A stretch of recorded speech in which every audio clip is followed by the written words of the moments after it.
haven't. Haven't. I want you to meet Ryan after. Hi. Nice to meet you. How you doing? We saw you play basketball tonight. You said you're Canadian, you want to travel, which is it. I did something similar. You'll find out more. Where are you from? Hamilton? Yep. I was Toronto. Yeah. Like any specific part of Toronto or just like? Yeah, I kind of grew up at like Yonge and Lawrence. I went to Lawrence Park Collegiate. Oh yeah, that's close to where my dad grew up. Okay. And then I went to the University of Toronto. And then since then it's been a bit of a chaotic swirl. Andrew Will. Ryan, nice to meet you. Hey. Ryan. Yeah, glad you're here. Yeah, no, thanks for having me. My parents went to North Toronto. Oh, did they? School. Yeah. Okay. I grew up in North York.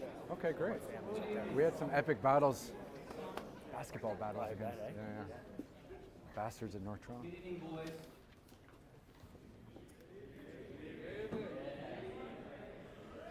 So unlike the chapel service a week or so ago, when my phone went off, can I ask you all to turn off your phones or power down your phones so that our guest speaker will not be interrupted, like I interrupted Reverend Hall in that chapel service. It's good to use yourself as an example.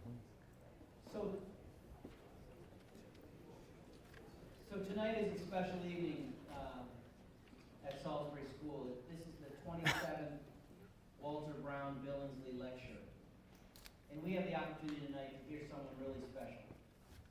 But before I turn to Roland Christie to introduce our guest speaker, Mr. Ryan Pyle, who's in that photo above my head, I wanted to first thank the Billingsley family for being here and for endowing this lecture series, which is such a great event each year at Salisbury. For those of you who haven't read the program, Walter Brown Billingsley was a cherished member of the class of 1982. If you think of your best friend in your class, whether you're in the third, the fourth, the fifth, or the sixth form, you think of your best friend, the friend that is always there for you, caring, funny, a great guy to be around, a guy that will be your best friend forever. That was Walter Billingsley. And at least two of his classmates are here tonight to honor him. And unfortunately, Walter's life was far too short. So tonight we honor him, and this lecture series is given in his memory. And we have a chance to celebrate his life and the Billingsley family and Salisbury School. And so I will turn to Mr. Mulcrisky to introduce our guest speaker, Mr. Pyle.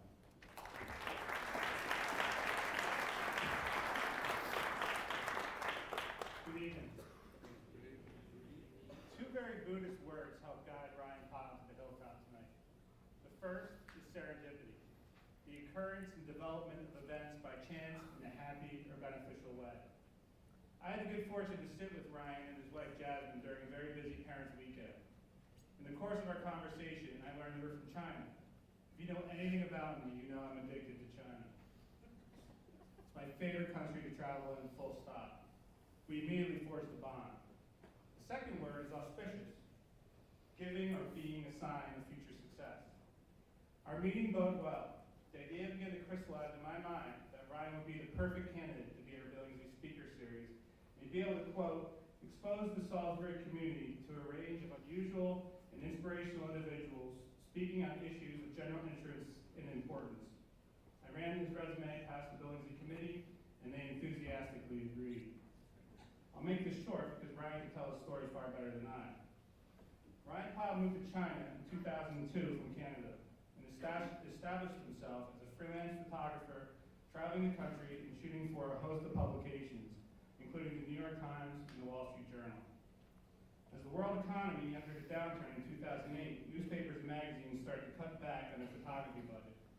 Ryan had to reinvent himself yet again. What you'll hear tonight is the beginning of that process, or process, as Canadians say. Thank you. Is this thing on? I've often said, when I come back to Earth, I'd like to be reincarnated as Anthony Bourdain or Shane Smith. After getting to know Ryan, I've added him to my list. I hope that's not too creepy, Ryan. With Without further ado, I'd like to formally introduce the man whose one-word occupation on his business card reads adventurer, Ryan Pyle. It's good company to be with, actually. It's good company to be with. Okay, how's everyone doing tonight? Now, I was in the athletic center earlier, and I saw a lot of you guys training and playing, and I saw a basketball game, and I know you guys have just come from the dining hall, and you got a belly full of food, so try to stay with me, and I'm going to try to make it worth your while. I want to thank everyone here at the school for having me and the Billingsley family. It's a great honor. And tonight I'm going to talk a little bit about my life, coming from Toronto, Canada, to now living in Shanghai, China, and making television for people like the BBC, Discovery Channel, Travel Channel, and kind of all the little twists and turns that kind of took me on my path, many of which I was not ready for at the time, but accepted, and how it all kind of worked out in the end. So I stand before you. This is also a picture. That's not a picture of me. That's social media stuff. There's a picture of me in Brazil. And I was riding a motorcycle all the way around Brazil for one of my television shows called Tough Rides. And this was the Brazil series. And that's on Travel Channel. And I had the wonderful opportunity of spending over 60 days traveling on that motorcycle all through Brazil, meeting the people, understanding the landscape, drinking a ton of caipirinhas, which is this local drink that they make sugarcane out of sugarcane, which is crazy. But there's me, very hot out, about 110 degrees Fahrenheit, trying to get some water down at a little hut off the side of the road. But you know, it didn't start with this idea coming straight out of high school, coming straight out of university to making television. I had a lot of ups and downs in my thought process about what I wanted to be when I grow up. And I had to reinvent myself multiple times. And you know, you guys are young, you guys go to a great school. You're probably also considering at this stage in your life what you want to be when you grow up. Lawyers, bankers, doctors, artists, playwrights, journalists, whatever it might be. The thing I'm going to tell you is that in 3 years from now, what you want to be could be totally different than what you want now. And that's totally okay. When I was your age, I thought I wanted to be a banker. Okay? And in 2011, I set a Guinness World Record for riding a motorcycle all the way around China. So you can see how those paths have diverged, and I'm still okay. I'm okay I wasn't a banker. My dad does not forgive me. I spend 250 days a year on the road, and he never sees me. But there is some element of happiness there for me. So what did I want to be when I was your age other than a banker? Now, does this picture mean anything to you? Steve Nash, right? Is this too young a crowd to remember Steve Nash? No. So from the age of 8 years old, I picked up my first basketball and immediately loved it. And my father was an Olympic athlete, and he kind of ushered me into the sports world very quickly. And I became a decent basketball player. I was the captain of my high school team. We won a few city championships. I played Division I basketball in Canada for the University of Toronto. And from the age of about 13 to the age of 22 years old, that is all I wanted, to be Steve Nash, two-time MVP, never won a championship ring, but oh my God, was he a beautiful, beautiful, beautiful basketball player, and quite a handsome man. So, that's what I wanted. And you know what? I'm glad I played basketball because it taught me a lot of great values about work ethic, teamwork, working hard, getting things done, being on time, things that I use a lot in my life today. But something happens when you play basketball or hockey or lacrosse or whatever, and when you play sports at a very high level, and some of you will go on to play in university and you'll understand a little bit more about what I mean, is you don't end up a very well-developed person. You become a great athlete, but you don't have a lot of interests that are very wide-ranging. Sure, you'll take classes in poetry and Shakespeare, and you'll take biology and chemistry and physics and all these things, but sports will be your main passion. And what sports does is it can block out you learning about yourself in other ways. And that's kind of what happened to me. So when I was finished my university career at the age of 22, that didn't happen for me. I did not go on to play in the NBA. I wanted to, didn't work out. Lots of people don't play in the NBA. Something to remember, all you basketball guys out there. So, what do you do at the age of 22 when someone takes your basketball away from you? I kind of got depressed. I got sad. I didn't know what to do. I didn't want to play rec basketball. I didn't want to join a night league. You know, I was playing at a really high level. So I kind of got confused about what my identity was now that my basketball career was over. Since the age of 8, I was the basketball guy. I was the basketball captain at my school. I was the co-captain of my university team. That was it. I didn't know how not to be a basketball player. I didn't know how not to want that. So I did something quite interesting. I went to China. Totally random. Well, not totally random. I did take a class on modern Chinese history in university, but only because it was on a Thursday at 2 p.m. And if I took that class, I could get my Fridays off. And because I was playing basketball, we traveled on Fridays and played Friday, Saturday. So because of the scheduling, I took this bummer class in Chinese modern history, and oh my God, it kind of stuck with me. So when I graduated university, basketball finished, didn't know what I wanted to do with my life. I went to China for 3 months. That was the longest they would give me a visa. And I traveled around the whole country by train and by bus. And I didn't speak any Chinese, and I didn't have any friends. So I spent 3 months by myself. And for me, I didn't know how I was going to react to that. Would I love it? Would I thrive? Would I crumple? Would I go home early?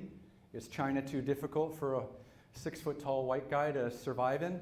Actually, it's one of the greatest things I ever did because it gave me time to think.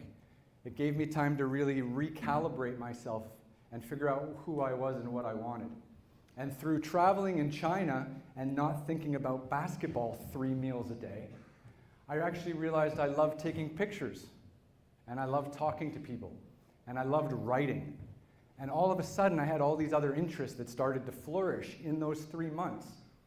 And then when I went home, it was actually really bad timing because I went home for Christmas, and on Christmas Day, I told my parents I was going to move to China full time, which wasn't a good Christmas gift. Just note, if you do that to your parents in the future, they won't be happy. But so I moved to China in 2002, literally in January, right after the Christmas holidays. And I started writing, I started taking pictures, I started having this life beyond basketball. And that's the Varsity Blues for the University of Toronto where I played. So I had to make a choice. I had to make a choice about what my post-basketball, post-educational life was going to be. And remember, when I was your age, I wanted to be a banker.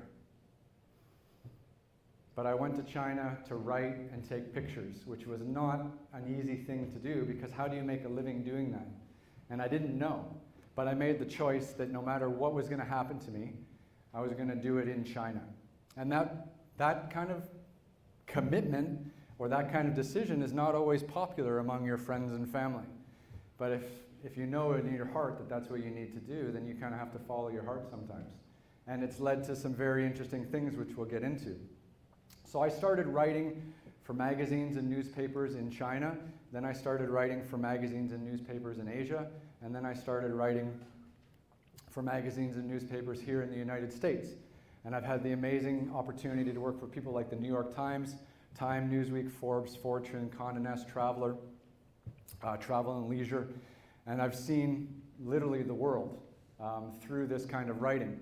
And it was great. And this is a cover of Newsweek that I shot where China was going through a bit of a financial crisis, and we had to cover that week. And it was all about China being much more fragile than people had thought. So this is just a bit of a bio rundown. So I graduated from the University of Toronto in 2001, and I started working in China in 2002 and began freelancing and doing all these kinds of things.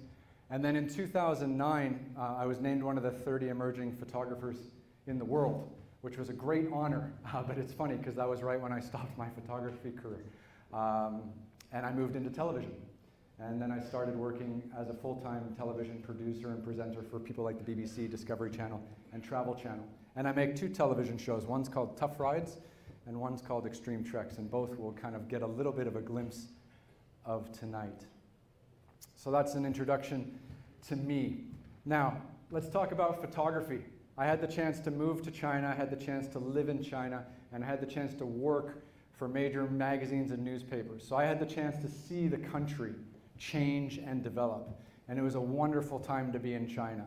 And here are some of the images that I had the chance to shoot during that time. So this is a farmer. She's an elderly lady. She's in the province of Guizhou. And behind her is literally like $100 million bridge project. And this was actually also in Newsweek. And this was kind of a picture that illustrated China's rapid growth and development because they're spending a lot of money on infrastructure. They're building high-speed trains. They're building bridges across mountainous regions that look like this. And this was a big part of my storytelling in China in the early 2000s about how China was investing in their future and using kind of part of their agrarian life and agrarian society to tell that story. And this woman is actually drying out corn on her rooftop, which is quite common. A lot of us know that China makes a lot of things. Probably a lot of your clothes that you're wearing are made in China. Definitely your mobile phones are probably manufactured in China. Mine is. And these are the kinds of people who make those things. This is a factory worker in a town in southern China called Guangdong, or Dongguan. And this guy is from Sichuan province, which is in the interior part of China.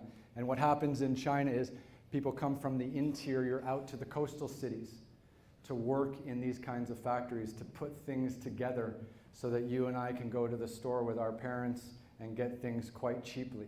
And the entire world economy now is based on this. And it's young men like this who put that kind of stuff together.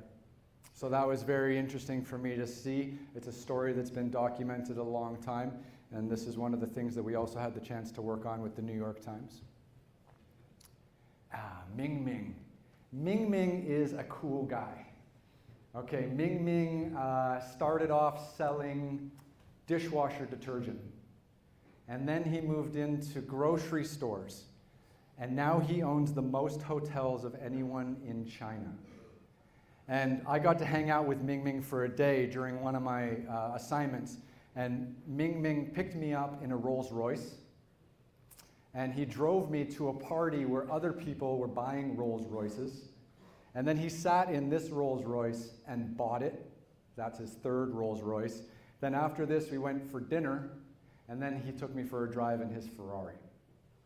So Ming Ming's a pretty cool guy. Ming Ming has navigated China's growth and development in the most spectacular way.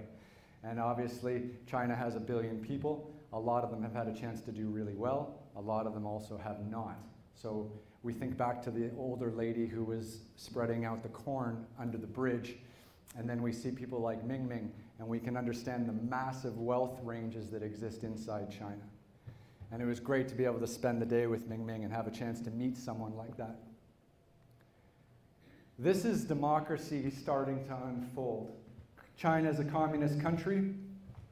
They have a one-party system. There is no democracy. You do not get a chance to vote. But one thing that started happening in China is people started banding together to protect their property rights. And this is an example of a housing committee in Shanghai that had banded together to fight against the government putting a high-speed train right next to their apartment complex. And their argument was they spent several $100,000 US on their apartments, and they didn't want a high-speed train going right next to their apartments because it would lower their value.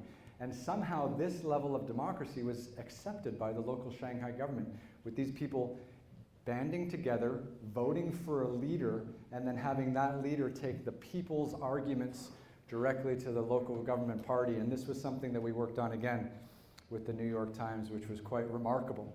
You know, This picture was probably taken in 2008, 2007. If this had happened 10 years earlier, someone like this would have been thrown in jail right away. And you can see how China is starting to loosen and open up its property rights and financial rights and being able to protect them against maybe government development.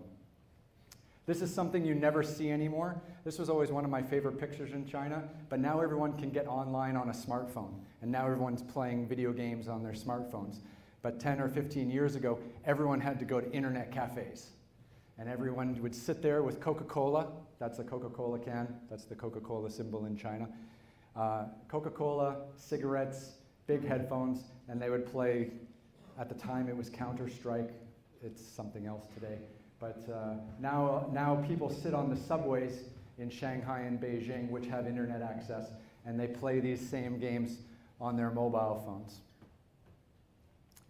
Natural disasters happen in China all the time. I had the chance to photograph some of these pictures for Newsweek and the New York Times.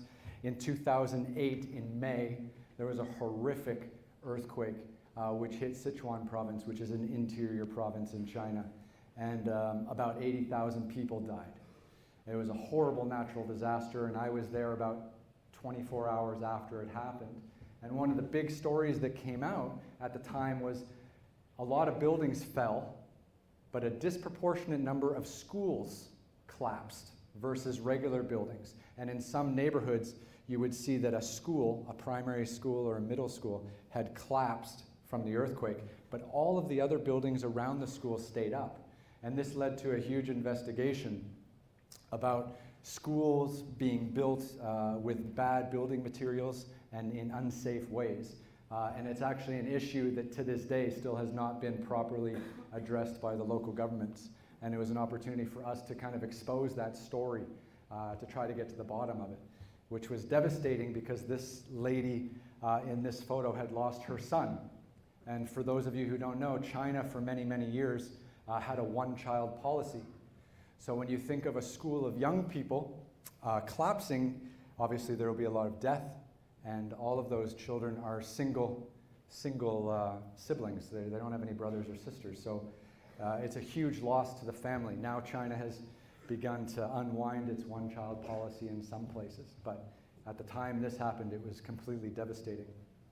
But it's not all hard news. I did get to travel. I did get to see some amazing things. This is the Monlam Festival in Tibet, and this is in a small village called Xiahe in Gansu province in a part of northern Tibet.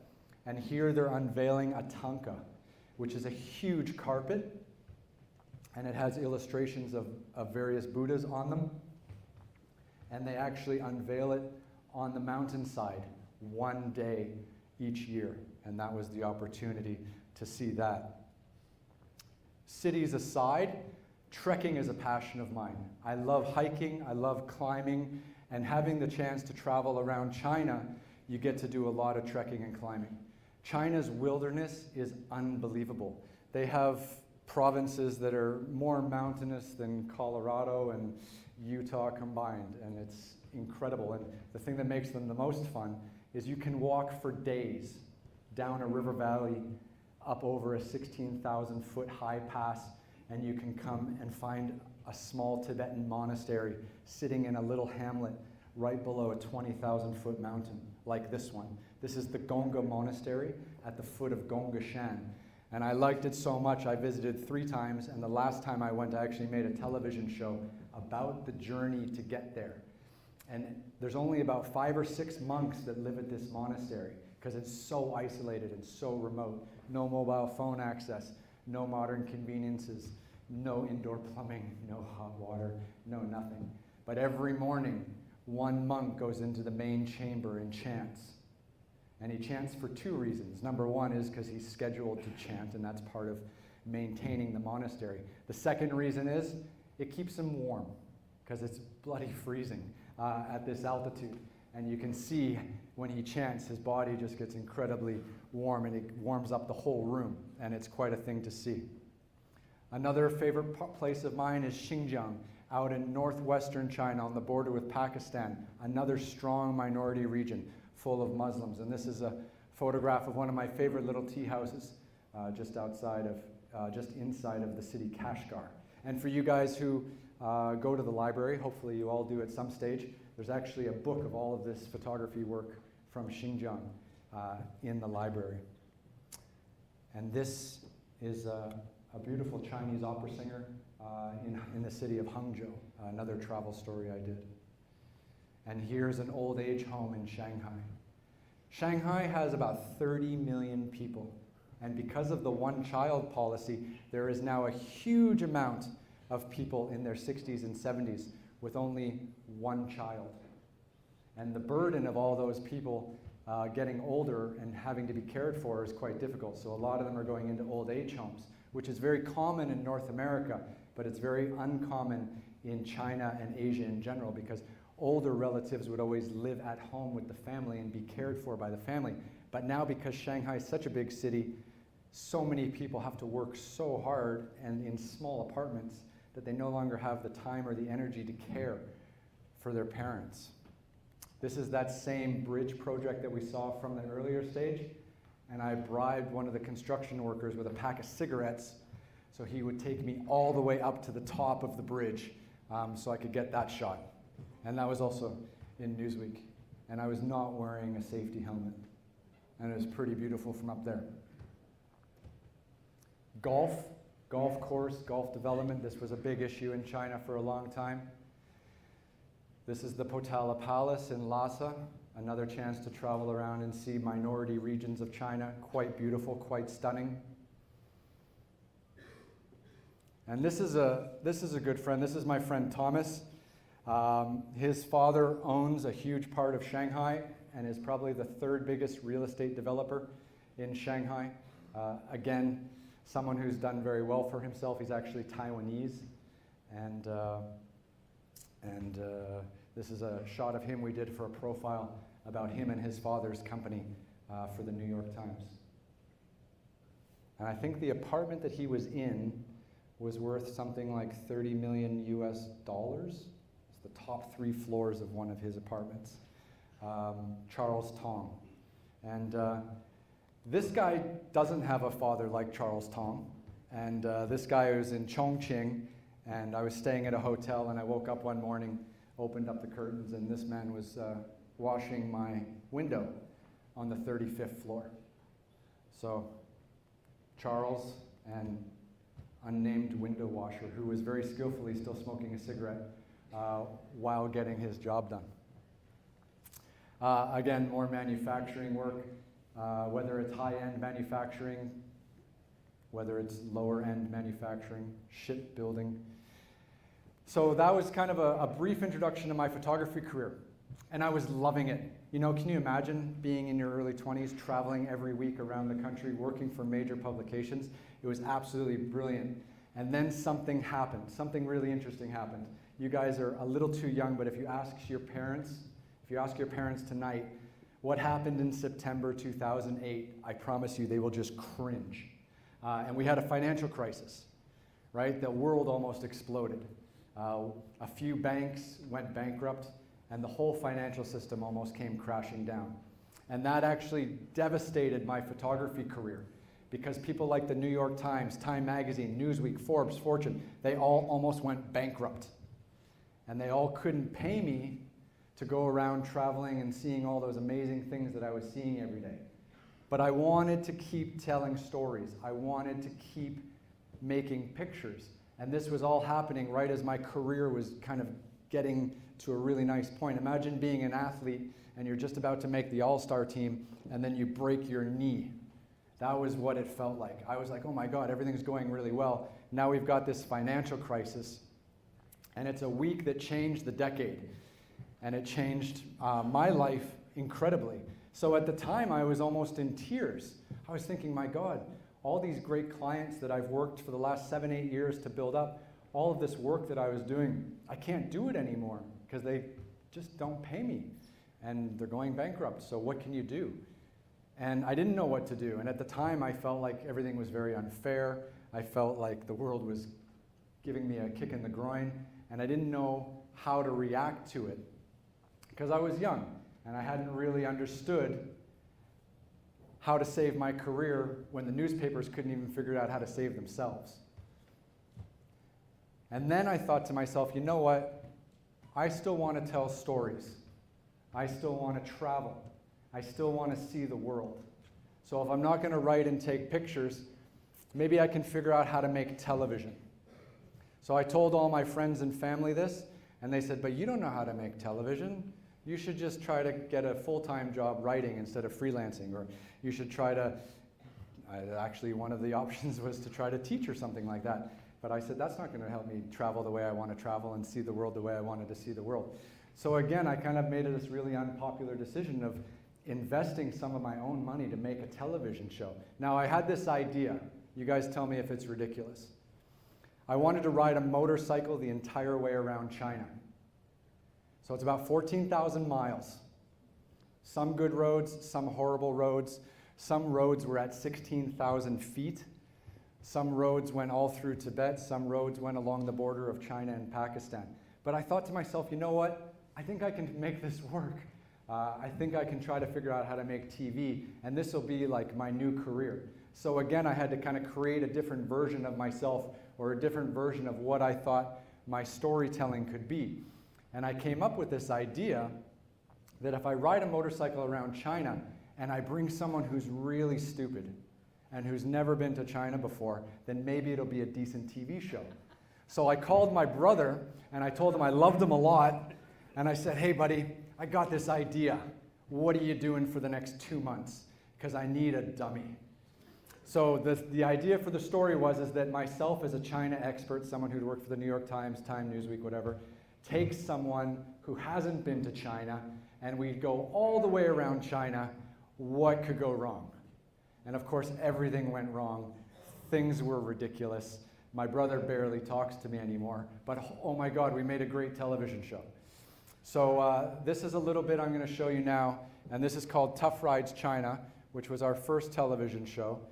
65 days, 14,000 miles. We made a 6-episode television show. We funded it ourselves because Nat Geo and Discovery Channel, they laughed. Oh my God, they laughed. Can you imagine writing an email like, hi, I'd like to make a TV show. Will you buy it? I've never made a TV show before, and I was a print journalist. And they just deleted it or wrote back saying no.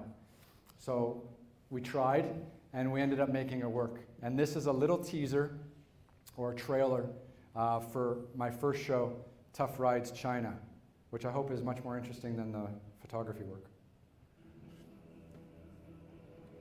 My brother and I are starting this unbelievable journey. 1,000 kilometers, 6 days. Is that loud enough?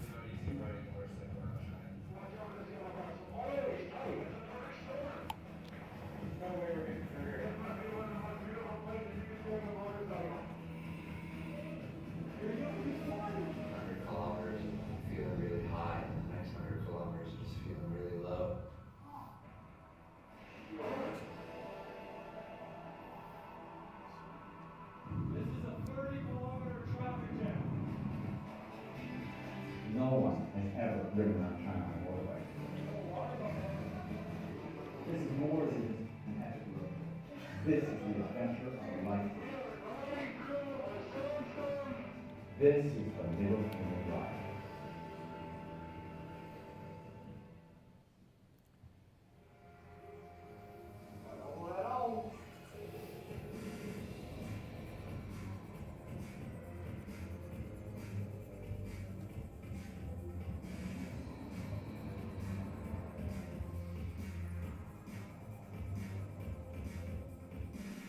I've been living here in China for 10 years. My brother's been in Canada.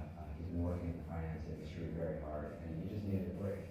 I had my own business in the city, big city, Toronto, and the lifestyle was just killing me. I was an entrepreneur, and I sold my business, and I just had to get out. It's not what I wanted. Did you work in a cubicle? Like a box type thing where your whole life is like walled in? People were boxed in?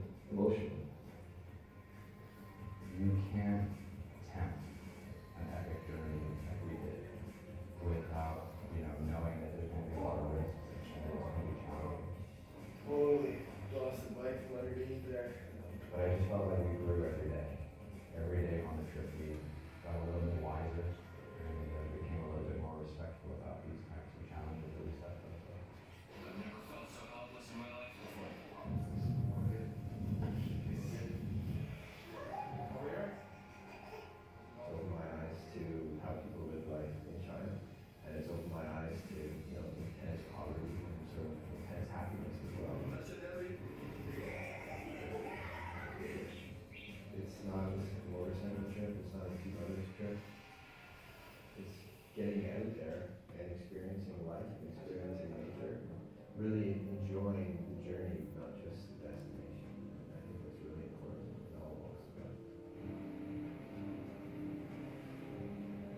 Yeah, it's great. This is our Guinness World Record.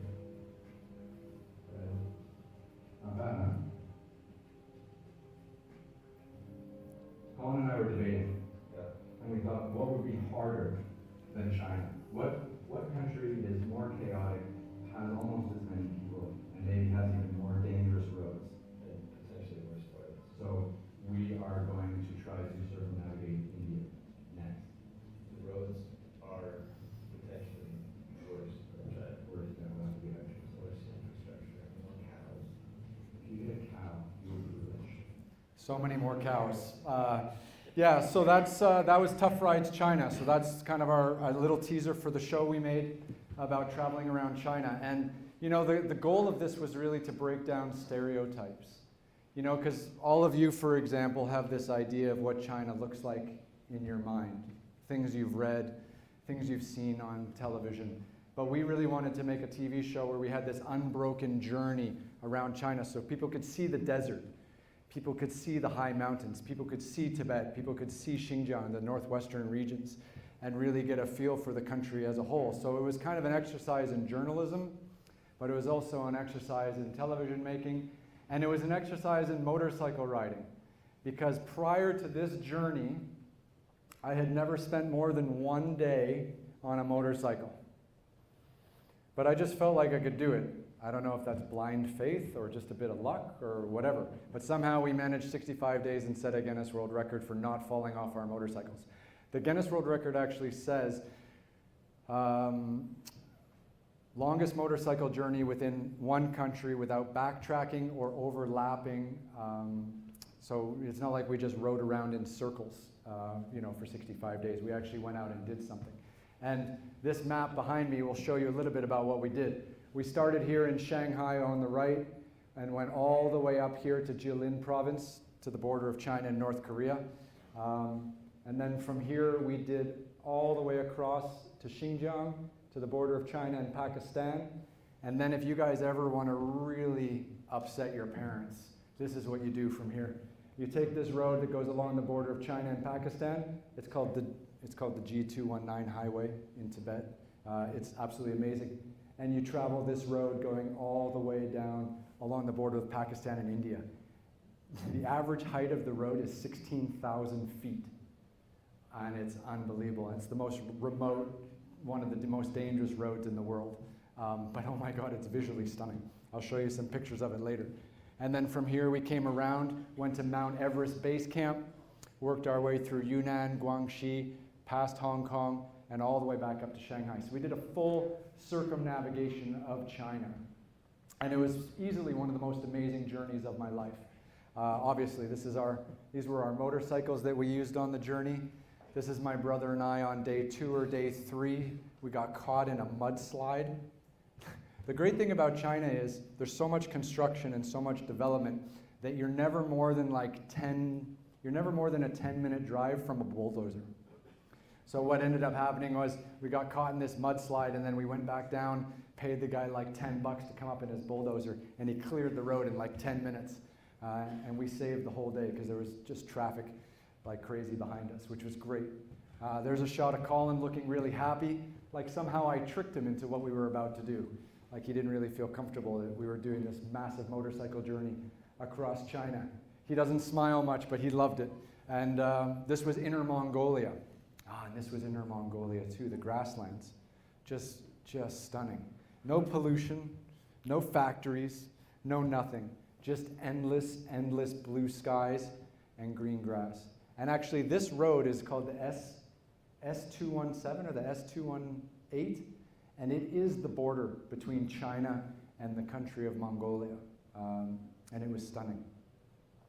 There's another shot of Colin putting on his helmet. There's a shot of me after a day in the traffic.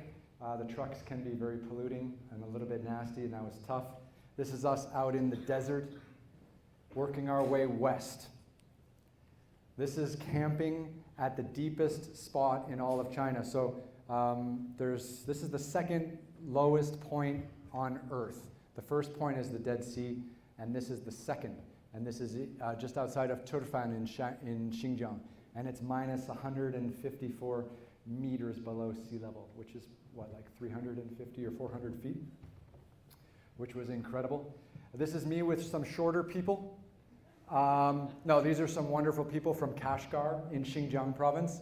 And it's amazing, you know, people will come out of the woodwork to help you when you're a traveler, when you're traveling by road, when you're doing anything. And we arrived in Kashgar, we needed to do some motorcycle repairs. And these three wonderful men, they weren't particularly motorcycle mechanics, but they just all came out and helped us, you know, replace the chains, replace the brake pads, do an oil change, all these kinds of things. And they just wanted to hang out with us because they didn't know who the two tall white guys were with the massive BMW motorcycles. But we kind of made their day, and it was a wonderful time to spend with them as well. And this is the Idka Mosque in Kashgar, the Muslim part of China out west. And we spent a wonderful few days there exploring the region, having a chance to show our television audience that China, you know, has minority peoples that are of different religions that look completely different from the East Coast Han Chinese people that we're more familiar with. This is a shot of Colin and I very close to the border of China and Pakistan. The border of China and Pakistan is the highest border crossing in the world, about 16,500 feet above sea level, right in the kind of Hindu Kush mountains. And that's a shot of the mountains behind us. And then the day we actually visited the border crossing, those are two Pakistani military guards, and those are actually government-issued blue jeans for the guy on the left. And that was at that border crossing in the pouring rain. This is the G219 highway, and this is an example of one of the glacial lakes and the total desert landscape around us. One of the most beautiful places and environments I've ever had the privilege of riding through on a motorcycle or even trekking through, and it was incredible. Some young Tibetan kids, of course I'm throwing out Canadian propaganda throughout our journey, pencils, notepads, keychains, whatever can get a smile as a proud Canadian. There's me looking less happy, but again, working our way through Tibet. You know, we were doing 12 or 14 hours a day on the motorcycle. We were covering between 200 and 300 miles a day, off-road, on dirt, sometimes on mud. So some days were tougher than others, but every day was beautiful. This is us visiting a monastery near Lake Manasarovar in southern Tibet, right next to the border of India and Nepal. And this is one of the highest lakes in the world. And the Tibetans built a beautiful monastery right next to it, built into a rock, into a mountain. And Colin and I had the chance to climb up and have a look. This is Colin and I in Lhasa. This is Namso Lake, just outside of Tibet. I mean, look at the colors. It's just the most beautiful aqua blue lake in the world, surrounded by stunning mountains. This is Colin and I with altitude sickness at about 17,000 feet at Everest Base Camp on the Tibetan side. Everest makes up the border between Nepal and China, and this is Mount Everest behind us. And we were feeling pretty rough at that stage because it's not an altitude that you can feel too comfortable at. And this is Colin and I back down at lower altitudes in eastern China, working our way through Guizhou province. And this is really the last day of our journey where we're just beaten down and a bit broken and ready for some R&R at home. So that's kind of an example of some of the landscapes we went through. I mean, just have a look. I mean, there's Everest. That's part of Tibet. That's the Potala Palace. That's western Tibet. And then you go back and you look at Inner Mongolia. You know, and we were really excited that we had the chance to ride through all these landscapes, that we had the chance to take our television audience to show them kind of what real China looks like, more than my photography career had. For my photography career, I was doing the stories that people expected us to do, the natural disasters, the factory stories, the manufacturing, the pollution. These are the stories that the Western audience craves. These are the stories that the media asked me to do. This story, no one asked me to do. I went out and kind of did it on my own because I was kind of tired of giving you guys and your parents and your family members the same story about China again and again and again. I wanted to break the mold. And that's kind of what I tried to do, and hopefully that's what I did do. And it's been an interesting journey since that first television show. because now I have the chance to make TV shows all around the world. And that's the Guinness World Record we set. They took a bunch of kilometers off because we had to double back because we had a broken clutch. But we did. We went on to do India. India is so much harder than China. Anyone been to India? Hands up. 2, 3, 4, 5, a couple. India's tough. China was fun. Some days in India, I was in tears at the end of a long day. The driving is worse. The heat is unbelievable. And there are a lot of cows. And it's really, really dangerous. My first day in India, this is a side story. My first day in India, I'm staying at the Westin Hotel, quite comfortable, right? Nice hotel. I walk outside, my first day in India, I see a motorcyclist hit a cow. The motorcycle, it wasn't like a good motorcycle, it was like one of those like cheap 50cc motorcycles. The motorcycle explodes. The rider goes up and over the cow and lands on his back on the other side of the cow on the street. Motorcycle gone, the cow doesn't flinch, just keeps walking across the street. So that was my first day in India, and I had 60 more days of riding and filming in India. And Colin and I both walked out and saw that, and we almost crapped ourselves because we were like, what are we doing? Even the local people can't avoid the cows. We don't have a chance. And then India broke my brother. Not physically, more emotionally. He really struggled. You know, China was tough, and he's not here right now, so I won't be too hard on him, but he was weak. Let's be honest, all right? Like, you know, we went out, we set the Guinness World Record, and we followed it up in India. But like I said, India really hurt us deeply inside. It was unbelievable. So my brother retired. He retired. He said, Ryan, the television shows are great. You're a really handsome guy, and you should just go on and do it on your own. I said, well, thank you for the compliment. I will continue on my own. So I went out and did Brazil by myself. And Brazil was a totally different beast. First of all, I was by myself, so I was incredibly happy every day, and I didn't have this like ball and chain that I had to drag along. It's okay, it's not live streamed or anything, right? My brother and my mom aren't watching at home, so it's fine. And Brazil was amazing, and finally I could be the television presenter I wanted to be. But there was one really, really rough moment in Brazil, and I'm just going to show you another small video, because Brazil has something called the Amazon jungle. And the Amazon jungle is not a place you want to take a vehicle, because it's kind of on the equator, and most of it is like knee-deep mud, and it rains 7 times a day. And there just happened to be this one really stupid road in Brazil called the BR 319, and the road was actually built by the Brazilian military in 1965. And from 1965 to 2015, where one stupid Canadian thought he could ride a motorcycle along this 700-mile road with no villages, no mobile phone access, no electricity, no gas stations, no accommodation of any sort. No one had really tried to do it on a motorcycle before. And I thought, you know what? That sounds like a tough ride. And I'll give that a try. And it ended up being one of the hardest things I've ever done in my life. But it was actually much easier because my brother wasn't there. So let's just have a look at, come on, we all have brothers, right? My brother's younger than me. I always used to rag on him. So this is the BR 319 in Brazil. Let's have a look.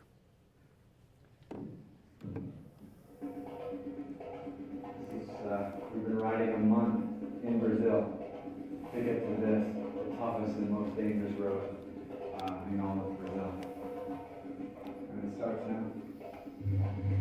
BR 319 is one of the most remote and isolated roads in the world. It starts in Manaus and finishes in Portobello and covers almost 1,000 kilometers of nothing but Amazon. We traveled on this road for days.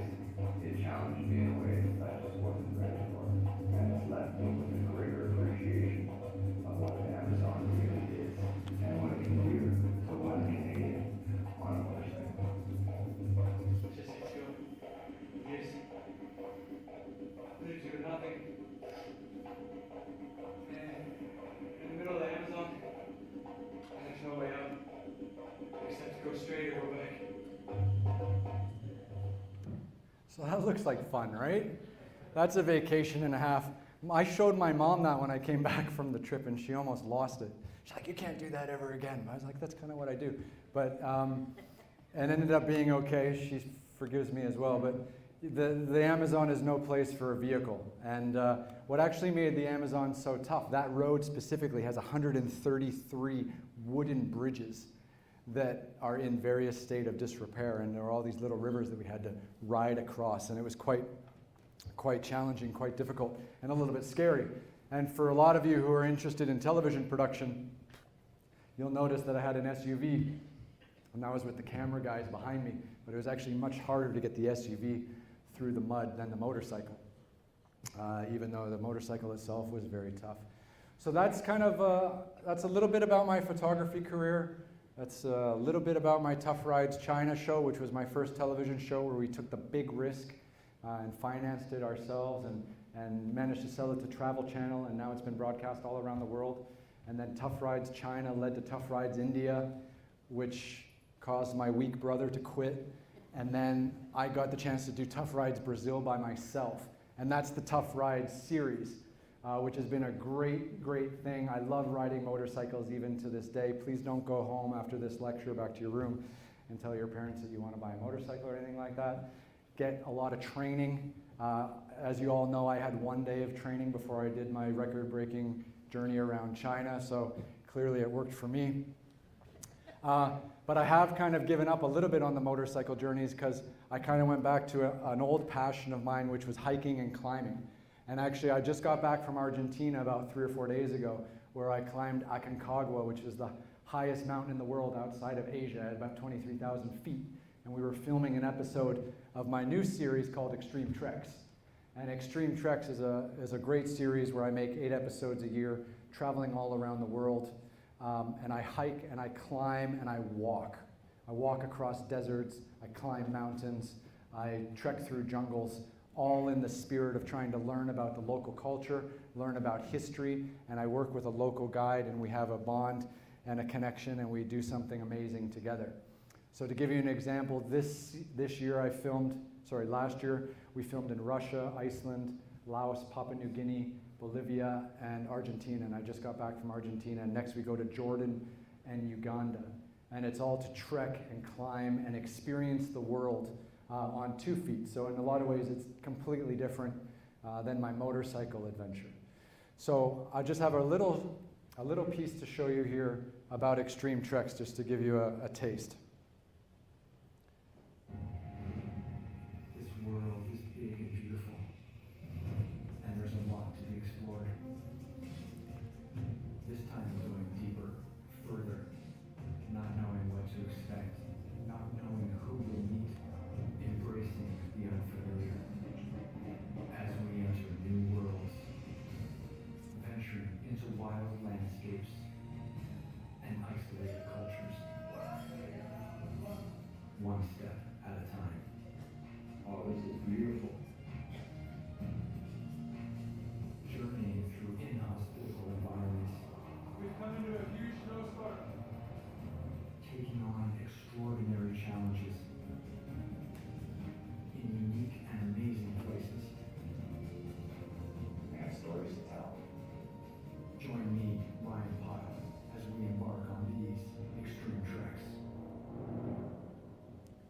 So that's kind of a story about how I've evolved from wanting to ride a motorcycle around China to tell that story, to now having the chance to visit some beautiful places around the world and make Extreme Treks, which is the new show that I do. And remember, I was an 8-year-old kid who wanted to play basketball professionally. Didn't work out. I had to reinvent myself to try to be a writer and a photographer living in China, which was kind of not very popular at the time. And then in 2008, I had to reinvent myself again and move into television just so I could continue to have a career in storytelling. And at every stage, things have gone differently than I would have expected. At every stage, my path has not been straight. What I wanted to do when I was 16 is not what I wanted to do when I was 19, which was not what I was doing when I was 25. And that's okay. You know, I have my own kids, and they put a ton of pressure on themselves about what they want to be when they grow up. And I keep telling them, just be a kid. Just have fun. See the world. Learn about who you are. Stop trying to compete with your friends about what you want to be and who's going to be the most focused. It's okay to be a little unfocused. It's okay to be unsure. It's okay not to know what you want, because you probably don't know who you are yet. You guys are young. Sometimes you have to go halfway around the world and travel around by yourself, eating instant noodles, to really understand who you are or what you want. And you guys have to give yourself that time. I did, and it worked out. Some people, maybe it doesn't work out, but the key is time. You know, we live in a distracted world. I know you guys have all turned off your mobile phones because you're amazing students and very respectful, but our phones are constantly beeping and going off, and we're bombarded by pictures and video and information. And in this day and age, we have very, very little time to actually think about who we are and what we want. And I used my motorcycle trips, I used my traveling around China, I used my extreme treks today to buy time. To buy time without a mobile phone, to buy time without having to look at my email. I buy that time so I can think about who I am, think about the kind of man I want to be, the kind of father I want to be, the kind of person, the kind of things I want to do. Time is so valuable, the most valuable commodity we have. You can't buy any more of it. And we have to give ourselves that time to really understand who we are. And in this day and age, and I give a lot of these talks to young people like yourselves. In this day and age, we don't give ourselves that time. And you guys are not having enough time to really explore. So I hope all of you have the chance to do something interesting over the next few years. Obviously, with the faculty, I encourage you to travel abroad, take summer abroad programs, take programs during your March break holiday to see parts of the world. Because we all have to be really global today, and we all have to understand the world from a lot of different angles, because we can't let this dictate, you know, the kind of world we live in. We live in a global world. There's people from all around the United States, or from all around the world that come here to the United States. People from the United States travel all around the world. We do business internationally. And one of my favorite people on the planet, and one of my favorite quotes of all time, is actually Trevor Noah. He's a very young man, he's a comedian, but he's a genius. He's on The Daily Show on Comedy Central, and he had a great quote a little while ago. He said, "Travel is the antidote to ignorance." And this is a young man that grew up in South Africa, built a career for himself in Europe, and now is on one of the most kind of popular comedy shows and comedy stations. But there's a lot of truth in what he says, and his experiences are incredible as just a human being. And so I always reiterate this line to everyone I meet. And you know, if the best way to kind of combat ignorance in this world is to travel. Travel to countries where people don't speak English. Eat food you've never eaten before. Understand people's local cultures, understand people's local religions. And you know, together we can all kind of combat and find an antidote to ignorance. So that's my talk this evening. I want to thank you all very much for your time.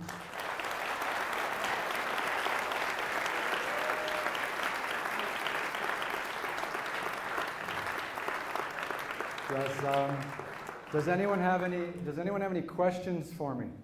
I can field a couple questions if you like. If anyone has anything, you know, particularly interesting, come on, someone's got to ask me something. What did I major in university? What did I major in university, all you guys? How many juniors and seniors out here planning on universities?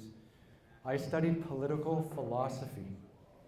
Yeah, Marx, Machiavelli, Hobbes, Locke, Plato, Aristotle. Yes? Did I ever study abroad in college? No, because I was playing basketball. 24/7 basketball, basketball, basketball. I had no life outside of basketball. I had no interests outside of women and basketball. There was nothing else in my life. That's okay, right? You can say that. But look, I didn't travel abroad because I couldn't. My coach wouldn't let me take a semester off. We started basketball September 1st. We finished August 30th. There was one day a year where we didn't have to play. Summer leagues, morning practice. And when we weren't doing that, we were in the weight room. If I took 3 months off and went to China, I'd shrivel up. And then the guy behind me would take my spot. It was insane. I had no life. You might understand if you play sports. There was no time to do any of this. It's very hard to have a lot of other interests when you try to play sports at a high level. I wish I did, though. I wish I had. But I've made up for it since then. You have to admit, I've made up for it since then. Any other questions? Up there? Yes, sir. When you went to China the first time, what did you do besides at the first before taking pictures? That's great. So what did I do when I went to China for the first time before I started to make a career writing and taking pictures? I used my language and my degree. I taught English. I taught English part-time for about 3 or 4 months before I could make enough money writing and taking pictures to make it work for me. And yeah, so that's how I got started teaching English, which was a great way to earn an income, learn about the local culture, learn about local people, and buy myself enough time to become a professional at my new trade. Any other questions? Maybe something over here? Anyone else? One over there, yes. If I had to recommend one place to travel to, where would it be? I'm a big fan of China. I am. It's beautiful. A lot of people may not agree with me, but I love it. And India, because you've got two countries that are growing so quickly, and the whole social structure of the way people live there is being ripped out from its roots because of all this social mobility and rapid development. But then if you go deeper, you've got thousands of years of history. And India, I find incredibly spiritual and beautiful, even though I don't really identify with any religion. But you've got Hinduism, you've got Muslims, you've got Buddhists, you've got Sikhs. I mean, I went to the Golden Temple in Amritsar, which is which is the most important temple in the world for Sikh people. And I'm not Sikh, but I went there and it was gorgeous, and there were all these people praying and stuff like that. And it is such a spiritual journey, and India has this freedom about it that is really, really wonderful. So I'm a big fan of China and India. And together they have like half the world's population, so you should probably visit at some stage. Any other questions out here? Yes? How was the support from my parents when I first went to China? Let's say skeptical. Let's say they didn't really understand. So no one in my family previously had done anything like that, so it wasn't very common. And don't forget too, I did this kind of without communication technology being what it is today. God, that makes me sound old all of a sudden. But you know, I went to China in 2001. I didn't have a mobile phone. Skype wasn't very popular. Internet connections are not what they are now. So I actually stay in great touch with my parents today, but in 2001 it was much more difficult. And my parents said, oh my God, China's so dangerous. And Chinese roads are so dangerous, and you're going to travel by train and by bus, and you're going to get robbed, and you should go with friends, and you should join a group. And I said, no, I want to go by myself. I want to feel something uncomfortable. I want to feel something I haven't felt before. I want to not be able to speak clearly and easily with people. I want to not know what I'm eating. I want to not be able to read a menu. I want to not be able to buy a train ticket. I want to try to have all these challenges, because I feel like the only time you're ever going to learn something about yourself is if you go outside the box. A little discomfort goes a long way, and you kind of get to figure out who you are. And that's really what I wanted that China experience to be, and it was raw, and it was tough. I slept on a train station floor one night because I couldn't get a ticket to go somewhere. So, you have these instances, and they just make you stronger. Discomfort, yes, but definitely beneficial in the long run. I guess I convinced my parents by just telling them that this is just something that I knew I wanted to do. And I guess I had a track record of being a young person who made decent decisions. But actually, it was just a young person who had a track record of not making any decisions because I was too busy playing basketball. I didn't have any right or left turns to make in my life because I was just totally singularly focused. Any other questions? Yes? Where will I go next? Hopefully home. Next week I'll go back home. I still live in Shanghai, China, but I don't spend much time there. But I'll go home to Shanghai next week. But my next filming location is Jordan in the Middle East. We're going to do a rock climbing and desert trek through the Wadi Rum Desert, which was made famous in the Lawrence of Arabia movie.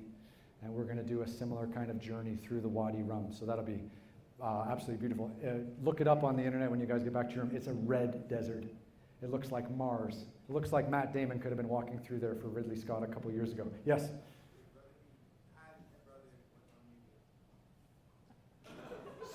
Sorry, what was that? No, my brother hasn't done any treks with me. My brother kind of flirted with the idea of being a television guy, and then India happened, as we all know, and you know, we found out who my brother really was. And then, he retired. So actually, I joke, but he's quite a successful entrepreneur. He lives in London, England. He has a wife and a child now, so he's kind of given up on that. He's back to his daily life and left me up here to continue talking forever. Anyone else? Questions? Yes, sir. Was it hard to get into Tibet? So living in China, you can visit Tibet quite easily if you know the right permits you need and stuff like that. And for our motorcycle trip, yeah, it was not difficult at all. And it was a lot of fun traveling through Tibet, and I highly, highly recommend it. Lhasa, the capital of Tibet, is becoming a little bit Disney-fied with the massive amount of tourism that it gets, much like other major Chinese tourist destinations. But if you can get outside the city by motorcycle or by other means of transportation, there's still a lot of small villages where you can connect with local Tibetan life and local Tibetan culture, which is quite authentic and beautiful. So there's still plenty of opportunities to travel around. Anything else? Yes?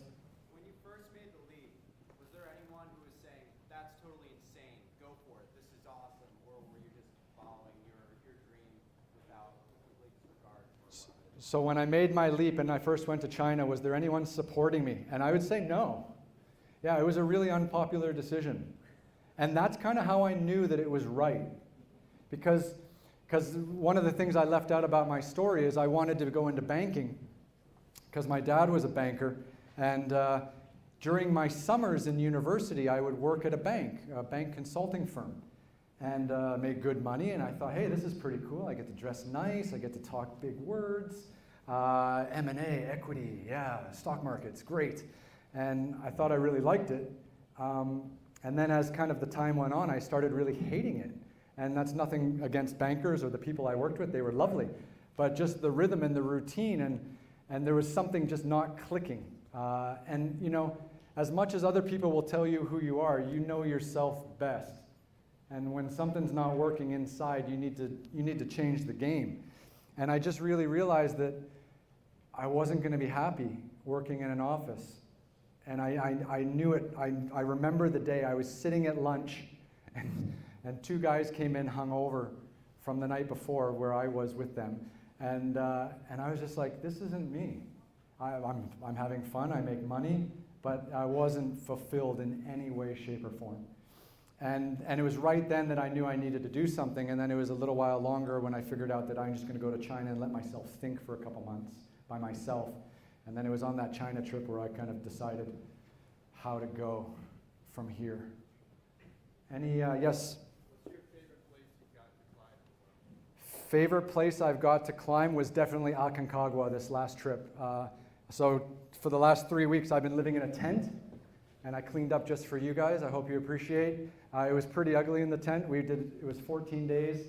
But Aconcagua is the highest mountain in South America. It's actually the highest mountain in the world outside of Asia, 23,000 feet. And we spent the 12, 14 days climbing it as part of my Extreme Trek show, which was one of the greatest experiences of my life. It's the highest altitude I've ever been. I had this amazing guide, Max, who's Argentinian, who led me, and who was great because he just kept stuffing Cliff Bars and Coca-Cola down my throat on the summit day, where it was minus 40 degrees Fahrenheit, and we had about 50-mile-an-hour wind on the summit day, which took 18 hours to go from Camp 3 up to the summit and back, and we filmed the whole thing. And yeah, it was just one of the most intense experiences of my life. You know, the motorcycle trips are great and stuff like this, but climbing high altitude mountains is a totally different experience. So it was really fun and just beautiful. And we were lucky with good weather, because a couple people had died the week before going up in snowstorms, which you don't do, but they thought they could and they didn't make it. So that's also part of it sometimes. Yes, in the back. Where do I have my citizenship? I'm a Canadian, born and raised in Toronto, and I still have a Canadian passport, but I'm a resident of China. So I live in China. I have a residence permit to live in China, and I live in Shanghai. So if any of you guys want to come out to Shanghai, let me know. You guys can find me on one of these things and get in touch. But Shanghai is amazing, and I still love living in Shanghai, but I spend more time in LA and New York. Yes? The top right one is Weibo, which is really popular. Ask your Chinese classmates. Weibo is very popular in China, and I do all my TV shows also broadcast in China, and I live in China, so I have some Chinese social media, which is good fun as well. Anyone else, or are we gonna, yes? Do you speak Chinese or Mandarin or Cantonese? Do I speak any other languages like Mandarin or Cantonese? I speak a little bit of Chinese, but not really good enough. I travel around China with ease, but having like really meaningful conversations is not the best. I've never been a linguist. I really struggle. In Canada, you have to learn French when you're in high school, and I just struggled with it. And I learned it, but then I forgot it. And then that part of the brain doesn't work for me, and I've never really put in the time. One more question? Do one more? Is there one more question? One more good question? Come on. Who's got a good question? Top left. Top left? Sure. I didn't hear that, sorry. What's my opinion of China working there? Oh, before I went there. My opinion of China before I went to China in 2001 was whatever CNN and Fox News and Time Magazine and, you know, whatever propaganda that they were giving out, you know. It's factories, it's pollution, it's all kinds of this crazy development, and it's dangerous. And that was what the world was seeing in 1999, 2000, 2001. But I knew there had to be more than that, and I wanted to see it with my own eyes. And I'm a big fan of boots on the ground, you know, like if you want to know something, you go there. And you make it happen, and you figure it out for yourself, and you make your own opinion about what you're seeing. And you can't rely on other people to tell you what's going on. So I went, and I loved it. And I've lived in China for 16 years. And I'll probably live there for the foreseeable future. I would like to spend more time at home, because I have a nice home right in the city center, but I'm never there. Hope that answers your questions. Is that good? That's great.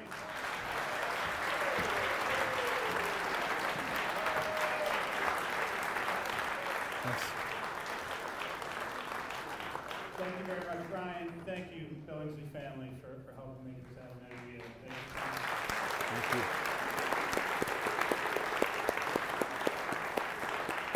Brian's going to hang out for a bit afterwards if you want to chat with him, and I encourage you to do so. We're going to get a quick shot with the Billingsley family first and the Chandlers, and then you guys can ask away. So thank you very much. You've been great, and we'll see you tomorrow. Thank you, guys.